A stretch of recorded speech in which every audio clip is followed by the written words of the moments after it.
नमस्कार दोस्तों। एनसीईआरटी का जो सीरीज चल रहा था उसमें कक्षा 6 का इतिहास का ये अंतिम चैप्टर है। उसके बाद साइंस चालू होगा। ठीक है, तो अंतिम चैप्टर में देख लीजिए इमारतें, चित्र और किताबें क्या कहती है। ठीक है, देख लेते हैं कि जो इतिहास में हम लोग देखते हैं कि बहुत सारा शाखा, विज्ञान का शाखा का विकास हो चुका था। उसी शाखा में एक धातु विज्ञान के बारे में कुछ दिया गया है। इसमें देख लीजिए क्या है कि प्राचीन भारतीय धातु वैज्ञानिकों ने विश्व धातु विज्ञान के क्षेत्र में प्रमुख योगदान दिया है। पुरातत्वविद खुदाई ने यह दर्शाया है कि हड़प्पावासी कुशल शिल्पी थे और उन्हें तांबे के धातु शोधन की जानकारी थी। ठीक है, उन्होंने तांबे और टीन को मिलाकर कांसा बनाया। ठीक है, तो हम लोग देखते हैं कि कॉपर प्लस टीन जो मिलता है वो क्या बन रहा है, आपका कांसा बन रहा है ना। बनाया गया था जहां हड़प्पावासी कांस्य युग से जुड़े हुए थे, वहीं उत्तराधिकारी लौह युग से संबंधित थे। भारत अत्यंत विकसित किस्म के लोहे का निर्माण करता था, जैसे खोटा लोहा, पिटवा लोहा और ढलवा लोहा। ठीक है, ये विभिन्न प्रकार का लोहा का है। ठीक है, तो हम लोग देख लिए कि जो सिंधु घाटी सभ्यता है उससे कांस्य युगीन बोला जाता है, क्योंकि वो तांबा और टीन का इस्तेमाल करके कांसा बनाते थे। तो हम लोग देखते हैं कि जो प्राचीन भारत में है वो धातु विज्ञान काफ़ी उत्कृष्ट स्तर पर पहुंच चुकी थी, है ना।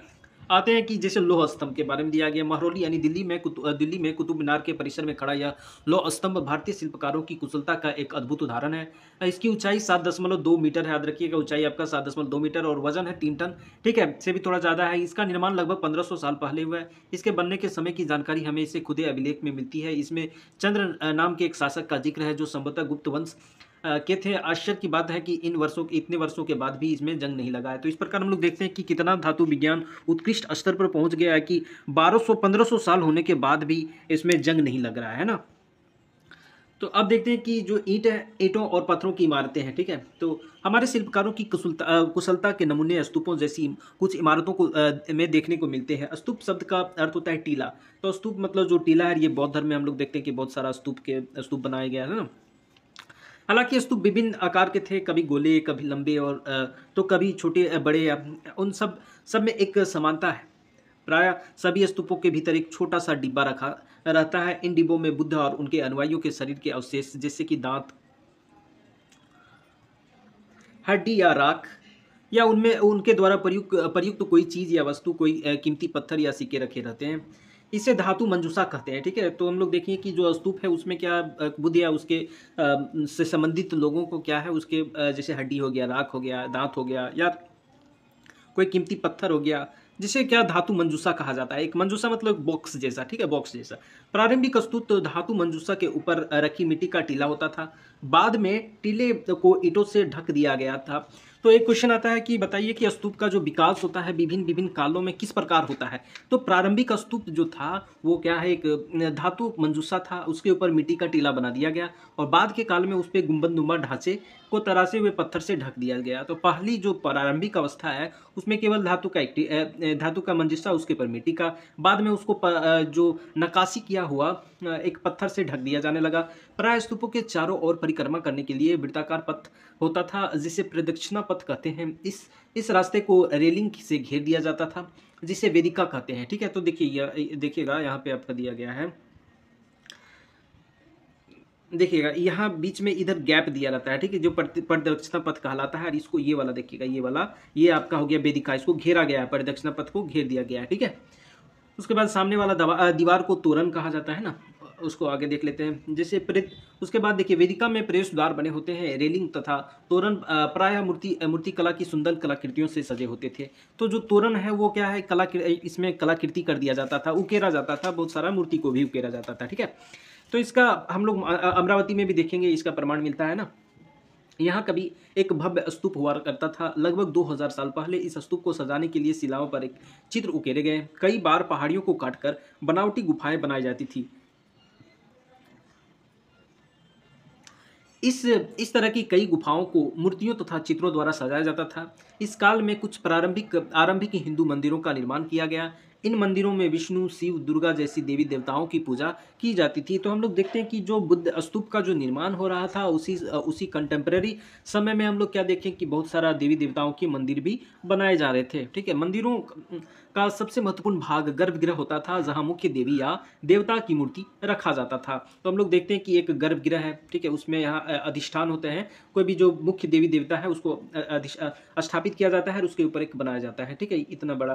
तो इस प्रकार जो ये मुख्य है, यही आपका क्या कहलाता है, गर्भगृह। ठीक है, इसी स्थान पर पुरोहित धार्मिक अनुष्ठान करते थे और भक्त पूजा करते थे। अक्सर गर्भगृह को एक पवित्र स्थान के रूप में दिखाने के लिए, देखिएगा,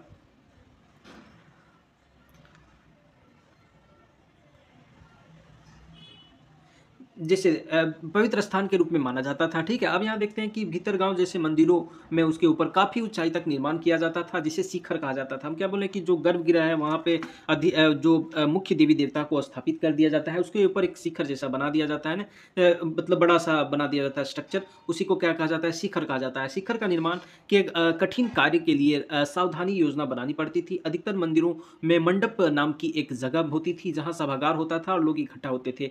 तो मुख्य जो गर्भगृह है उसके सामने एक बड़ा सा हॉल जैसा होता था, जहाँ लोग क्या है बहुत इकट्ठा होते थे, और सभागार भी होता था, जिसको क्या कहा जाता है, ये मंडप कहा गया है। ठीक है, ऐसे में हम लोग यह मंदिर जैसे महाबलीपुरम और ऐहोल में भी मंदिर है। ठीक है, इन शहरों में पत्थरों के बने उत्कृष्ट मंदिर हैं, उनमें से कुछ दिखाए गए हैं। ठीक है, तो यहाँ चलिए कुछ मंदिर को देख लेते हैं। देखिएगा, उत्तर के ये भीतर गांव का एक प्रारंभिक मंदिर है, जो लगभग 1500 साल पहले ये पक्की ईंट और पत्थरों से बनाया गया है। ठीक है, और उसके बाद आपका ये देखिए, ये वाला जो मंदिर है वो आपका महाबलीपुरम पल्लव शासकों द्वारा बनाया गया है। ठीक है, तो ये महाबलीपुरम का मंदिर है। ठीक है, ये एकाश्म मंदिर है, अर्थात ये पत्थरों को काट कर बनाया गया मंदिर है। ठीक है, इनमें प्रत्येक मंदिर एक विशाल पहाड़ी को तराश कर बनाया गया, इसलिए इन्हें एकाश्म या मोनोलिथ कहा गया है। ईंटों में से बनाए जाने वाले मंदिर बिल्कुल भिन्न होते हैं। ईंट से बने इमारतों के नीचे से ईंटों को एक तरह से तह से जोड़ते हुए ऊपर की ओर ले जाते हैं, जबकि जो चट्टान तराश कर बनाए जाने वाले मंदिरों को पत्थरों को काटने वाले ऊपर से नीचे के क्रम में बनाते हैं।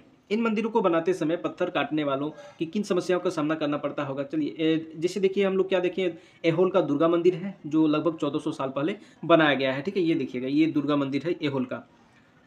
हम लोग देख लिए कि ये आपका भीतर गांव का एक मंदिर है, आरंभिक मंदिर है।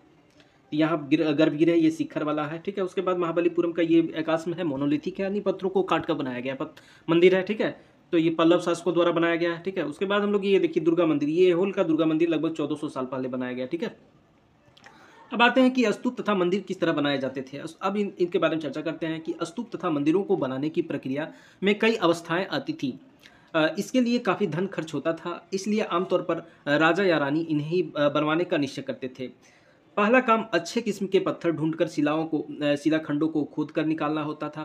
फिर मंदिर या स्तूप के लिए सोच विचार तय किए गए स्थानों पर शिलाखंडों तक पहुंचाना होता था। यहाँ पत्थरों को काट छाट कर तराशने के बाद खंभों, दीवारों और चौखटों, फर्शों और छतों को आकार दिया जाता था। इन सबके तैयार हो जाने के पर सही जगह पर उन्हें लगाना काफ़ी मुश्किल का काम होता था। चलिए हम यहाँ पे देख लीजिएगा, एक गुफा है, उसमें भी बहुत सारा कलाकृति उकेरा गया है ना। बाएं उड़ीसा के जैन मठ एक पहाड़ी खोदकर इस 2 मंजिला इमारत को बनाया गया। कमरों के प्रवेश द्वारों को ध्यान से देखने पर है ये जैन भिक्षु भी रहते। तो यहाँ पे देखिएगा, ये दीवार है वो काफ़ी उत्कृष्ट है, और साथ ही साथ उसमें मूर्तियाँ उकेरी गई है ना। तो ये मंदिर जैन धर्मों के जो भिक्षुनी है उसको फिर भिक्षुनी है जो उसको रहने का स्थान था। ठीक है, उसके बाद हम लोग देखते हैं कि इस तरह के शानदार ढांचों का निर्माण करने वाले शिल्पकारों को सारा खर्च संभवतः राजा रानी ही देते थे। तो इस प्रकार हम लोग देखते हैं कि जो भी बड़ा बड़ा मंदिर, गुफा पत्थरों को काट कर जो बनाया गया है, तो संरचना, स्थापत्य कला, उसका जो वहन है, खर्च का जो वहन है, वो राजा रानी द्वारा संभवतः होता था। ठीक है, इसके अतिरिक्त इन स्तूपों या मंदिरों में आने वाले भक्त जो उपहार के लिए लाते थे, उनमें इमारत की सजावट की जाती थी।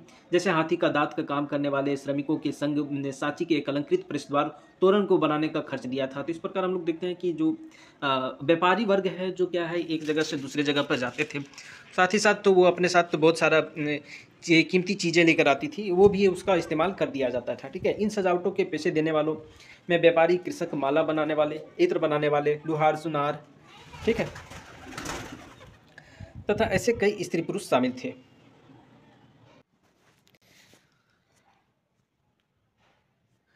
जिनके नाम खंभों, रेलिंगों, दीवारों पर खुदे हैं। इसलिए जब तुम इन स्थानों को देखने जाओ तो याद रखना। देखिएगा इसमें बताना चाह रहा है कि बहुत सारे जो लोग शामिल थे, जो अपने योगदान देते थे, कुछ स्थापत्य कला के निर्माण में जो सहयोग देते थे, उनके नाम भी उनके उकेरित होती थी। ठीक है, अब हम लोग आगे बढ़ते हैं जैसे चित्रकला के बारे में। ठीक है,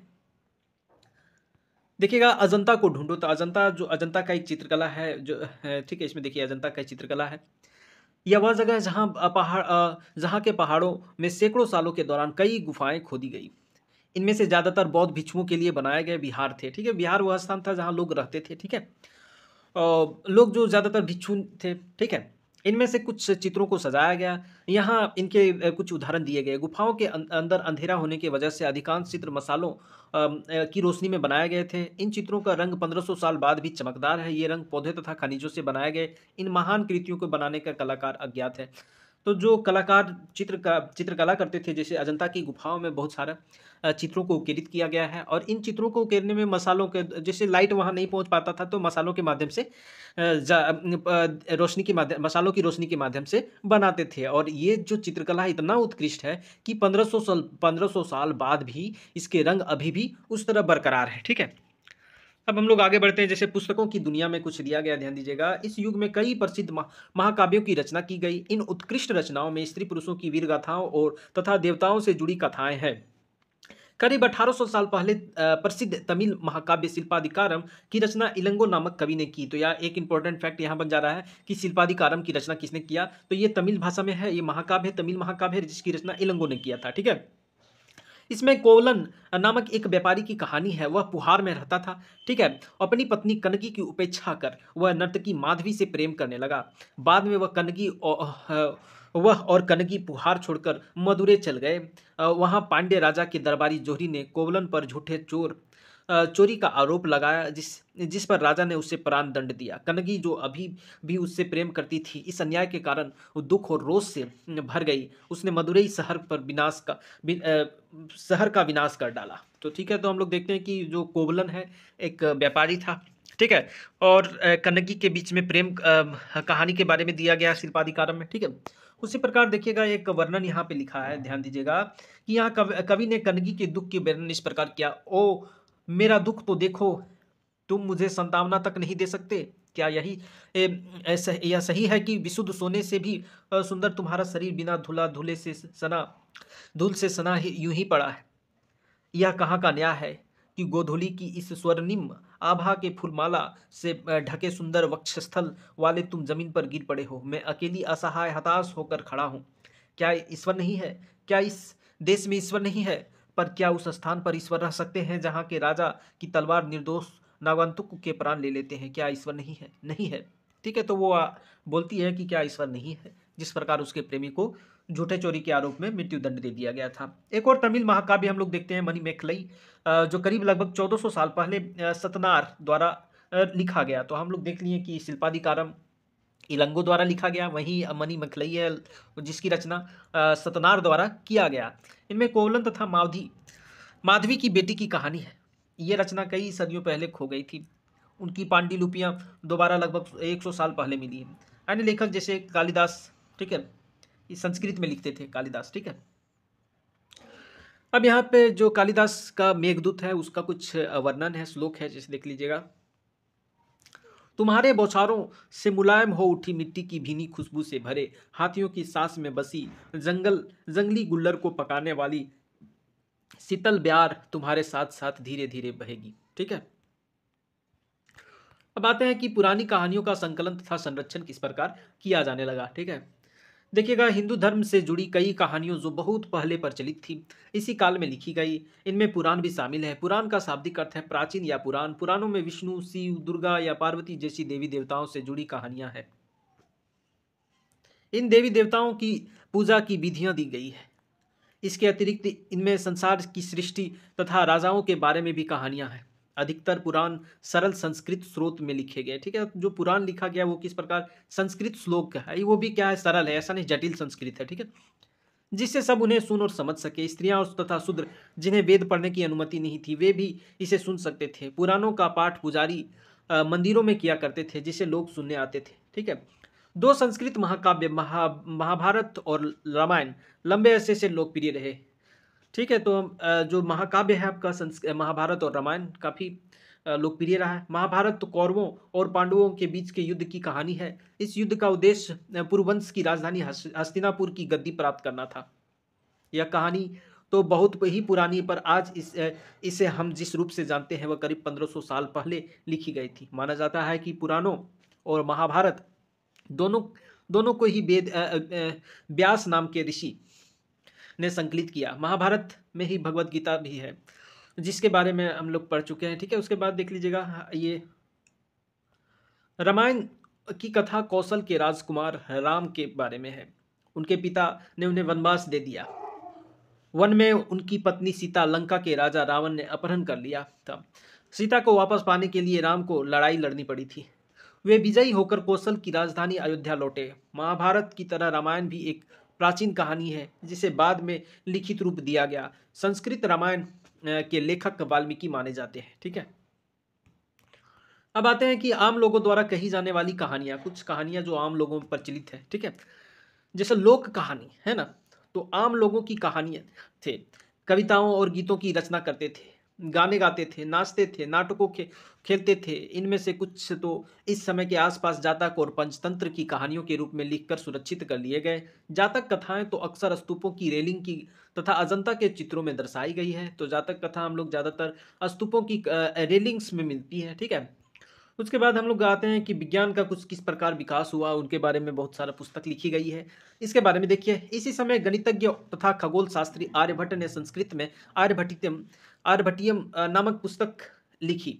इसमें उन्होंने लिखा कि दिन और रात पृथ्वी की अपनी धुरी पर चक्कर काटने की वजह से होते हैं, जबकि लगता है कि रोज सूर्य निकलता है और डूबता है। उन्होंने ग्रहण के बारे में एक वैज्ञानिक तर्क दिया। उन्होंने वृत्त की परिधि को मापने की विधि ढूंढ निकाली, जो लगभग उतनी ही सही है जितनी कि आज प्रयुक्त होने वाली विधि है। वारामिहिर, ब्रह्मगुप्त, भास्कराचार्य, कुछ अन्य गणितज्ञ और खगोलवेता थे जिन्होंने कई खोजे और इनके बारे में पता लगा सकता है। तो हम लोग किस प्रकार देख लिए कि जो भारतीय इतिहास में आर्यभट्ट का नाम बहुत ही प्रचलित है और एक महान गणितज्ञ और खगोल शास्त्री थे। ठीक है, उनकी जो पुस्तक है आर्यभट्टियम, तो उन्होंने बताया कि दिन रात पृथ्वी के घूर्णन के कारण होता है, जबकि हम लोग को ऐसा प्रतीत होता है कि सूर्य निकलता है और डूबता है, ये बिल है ना। और उन्होंने वृत्त के परिधि मापने की विधि निकाली। ठीक है, साथ ही साथ ये जो कंटेम्प्रेरी युग है उसमें हम लोग बराहमिहिर, ब्रह्मगुप्त, भास्कराचार्य जैसे महान गणितज्ञ और खगोलवेता भी थे, जो बहुत सारे क्षेत्र में बहुत सी जानकारियां बुक में लिखे थे। ठीक है, अब हम लोग देखते हैं कि शून्य अंकों का प्रयोग पहले से होता रहा है, पर अब भारत के गणितज्ञों ने शून्य के लिए एक नए चिन्ह का आविष्कार किया। गिनती की यह पद्धति अरबों द्वारा अपनाई गई और तब यूरोप में भी फैल गई। आज भी पूरी दुनिया में प्रयोग की जाती है। अब देखते हैं आयुर्वेद के बारे में। आयुर्वेद चिकित्सा विज्ञान की एक विख्यात पद्धति है जो प्राचीन भारत में विकसित है। प्राचीन भारत में आयुर्वेद दो प्रसिद्ध चिकित्सक थे। चरक जो प्रथम द्वितीय शताब्दी थे और सुश्रुत चौथी शताब्दी थे। चरक द्वारा रचित चरक संहिता औषध शास्त्र की एक उल्लेखनीय पुस्तक है और अपनी सुश्रुत संहिता में सुश्रुत ने शल्य चिकित्सा की विधियों का विस्तृत वर्णन किया है। तो शल्य चिकित्सा भी विकसित हो चुका था, है ना। ठीक है दोस्तों, अब हम लोग क्या करेंगे, साइंस शुरू करते हैं। ठीक है, 6 का आप साइंस हो जाएगा। नेक्स्ट जो वीडियो आएगी वो साइंस से रिलेटेड आएगी। ठीक है, इस प्रकार लाइक करें, सब्सक्राइब करें और बिल्कुल बने रहें। थोड़ा सा इसको देख लीजिए क्या है। जैसे हम बता दिए परिदक्षिणा पथ, ये एक ऐसा स्थान होता था जहाँ लोग चक्कर मारते थे ना, स्तूप के चारों ओर चक्कर लगाने का पथ। गर्भगृह क्या है, एक हम देखते हैं कि जो मुख्य देवी देवता है स्थापित होने अधिष्ठापित जहाँ होता था वही है ना, देवी देवता मूर्ति को स्थापित किए जाने वाला जगह। और मंडप क्या है, जो तो शिखर देखिए मंडप क्या है कि हम बताएं कि जो मुख्य स्थापित गर्भगृह है उसके ऊपर जो बना होता है वो शिखर कहलाता है। ठीक है, सामने वाला जो सभागार है तो शिखर ये हो जाएगा गर्भगृह के ऊपर लंबाई में निर्माण, और सामने वाला जो सभागार होता था ये स्तूप हो जाएगा टीला, और मंडप क्या बच गया, मंदिरों में इकट्ठा होने वाली जगह। ठीक है, इस प्रकार हम लोग देखें स्तूप का निर्माण लगभग 2300 साल पहले, और अमरावती 2000 साल पहले, कालिदास 1600 साल पहले, लोह स्तंभ भीतरगांव मंदिर, अजंता की चित्रकारी आर्यभट्ट, उसके बाद दुर्गा मंदिर जो है मंदिर है ना 1400 साल पहले। ठीक है, सब्सक्राइब कर लें और लाइक करें। जय हिंद।